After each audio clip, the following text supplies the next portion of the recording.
రూపాయలకు పైగా ఆస్తులు ఉన్నట్లుగా నిత్యానందకు జరుగుతోన్న ప్రచారం. ఆ ఆస్తులన్నీ ఇప్పుడు రంజిత్కే చెందుతాయనేది కూడా ప్రచారం జరుగుతోంది. అంటే కేసుల నుంచి తప్పించుకునేందుకు ఆయన సజీవ సమాధి అయినట్లుగా మీరు చెప్తున్నట్టుగా డ్రామా ఆడి ఉండవచ్చు. ఆయన కేసులు చాలా ఉన్నాయి, అత్యాచార కేసులు ఉన్నాయి, భూ కబ్జా కేసులు ఉన్నాయి, ఇంకా చాలా చాలా కేసులు ఉన్నాయి ఆయన మీద.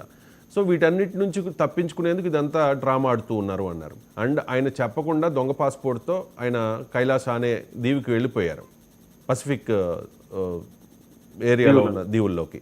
ఇప్పుడు మన చట్టాలు ఏం చేస్తాయి? ఆ డబ్బుల్ని అంటే సీజ్ చేస్తాయా నిత్యానంద ఆస్తుల్ని, లేకపోతే అటాచ్ చేసుకుంటాయా, లేకపోతే లీగల్గా చూస్తే రంజితే భాగస్వామి కాబట్టి ఆయనకి రంజిత్కి అవకాశం ఉంది కాబట్టి రంజిత్కి దక్కే అవకాశం ఉంటుందా? ఏం జరిగే అవకాశం ఉంది?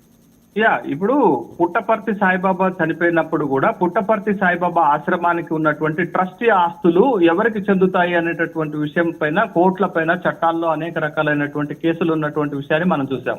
తర్వాత కేఏ పాలో ప్రపంచ శాంతి దూతగా తన తన తన శాంతి ఆశ్రమానికి సంబంధించినటువంటి ఆస్తుల గొడవలు ఇంకా కోర్టులలో నలుగుతున్నటువంటి విషయాన్ని మనం చూస్తున్నాం. కోర్టులు దాన్ని ఫ్రీజ్ చేసినటువంటి సందర్భాన్ని కూడా మనం చూసాం. అయితే ఇక్కడ పుట్టపర్తి సాయిబాబాకు సంబంధించినటువంటి ఆస్తులు వ్యక్తిగతమైనటువంటి ఆస్తులు కావు, ట్రస్టీకి సంబంధించినటువంటి ఆస్తులు. ట్రస్టీలలో ఎవరు సభ్యులుగా ఉంటారో వాళ్ళందరూ కూడా ఆ ఆస్తులను ప్రజల కోసము లేకపోతే ఆధ్యాత్మిక కార్యక్రమాల కోసం ఉపయోగించేటటువంటి ఒక వ్యవస్థ ఉంటుంది. కానీ అట్లాంటి ట్రస్ట్ స్వామి నిత్యానంద ఏర్పాటు చేసినట్లుగా మనం ఎక్కడా చూడలేదు. స్వామి నిత్యానందకు 40కి పైగా ఆశ్రమాలు ఉన్నట్లుగా మనకు తెలుస్తుంది. బెంగళూరులో ప్రధానమైనటువంటి ఆశ్రమ కేంద్రంగా ఉన్నట్టుగా మనకు తెలుస్తుంది. కాబట్టి ఇట్లాంటివన్నీ కూడా ఒక పవర్ ఆఫ్ అటార్నీ కానీ ఒక ట్రస్టీకి కానీ సంబంధించినటువంటి గనక అటార్నీస్ ఇవ్వకపోతే, హక్కులు ఇవ్వకపోతే ఖచ్చితంగా ఆస్తులన్నింటినీ ప్రభుత్వం తన స్వాధీనంలోకి తీసుకుంటుంది అనేటటువంటి విషయాన్ని మనం గమనించాలి. భారతదేశంలో చట్టాలు అదే విధమైనటువంటి సందేశాన్ని, అదే విధమైనటువంటి హక్కులు ఇస్తున్నట్లు కూడా మనకి కనపడుతుంది.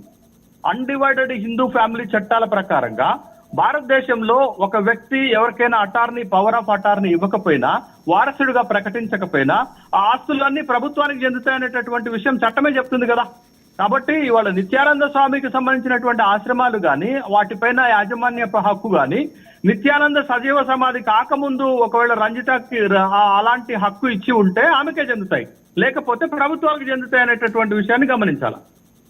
రైట్ అండి శేషు గారు, చూద్దాం మరి ఎటువంటి అనౌన్స్మెంట్ వస్తుంది అనేది నిత్యానందకి సంబంధించిన వెబ్సైట్లో కానీ లేకపోతే ఆయన యూట్యూబ్ ఛానల్